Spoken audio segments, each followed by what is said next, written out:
Well, like something that's really rewarding is having kicked around this funky industry long enough at this point to where you've seen two gals with a PowerPoint get funding, get a product, go to market, and have been wildly successful and are now the incumbents out there. And we're starting to see new startups getting their early stage seed and venture funding where they're taking a shot at who were last year's startups. Okay, maybe not last year, maybe 8 year ago startups.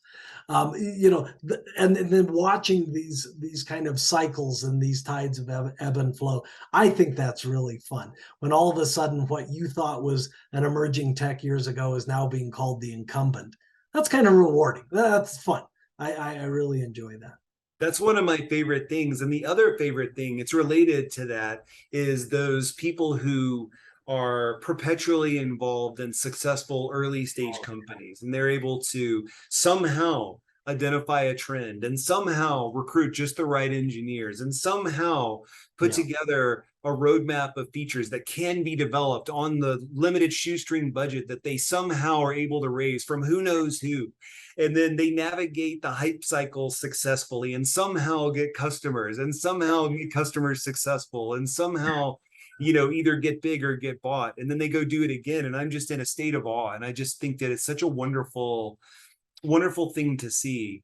The whole lure of serial entrepreneurship of in an emerging tech world, when you get to $1 billion in valuation, you get the title of unicorn. And how many multi-unicorn entrepreneurs are out there? I know one gentleman, he is on his fourth unicorn. You look at that and you go, man, that guy's lucky. Yeah, but that guy, I know who you're talking about, and that guy gets up really early every day and breaks his sensitive parts all day long. Yeah, isn't that fascinating? The old adage about that success smells an awful lot like perspiration. But uh, So, Mark, after talking about all of the challenges and difficulties around startups, why didn't a big company make this? And how do you disambiguate the hype cycle? And who is going to be a winner and who's going to be a loser? And how do you handicap that? The question that always comes up in my mind, and our customers sometimes ask me, is like, why am I even bothering? Why don't I just use known working good? And the exactly. answer is kind of twofold. Mhm. For me, the answer is that number one, our customers are increasingly competing on how well they can identify and implement their tech stack. So if you can find something that works really well for you, that might be a competitive advantage that could really help drive your own business and how you compete. And the second thing is, and it's related, but some of the innovations might allow you to do things or think of things or realize things that seemed like magic just yesterday. And so it's very much worth doing, even though it's the hardest part of what we do.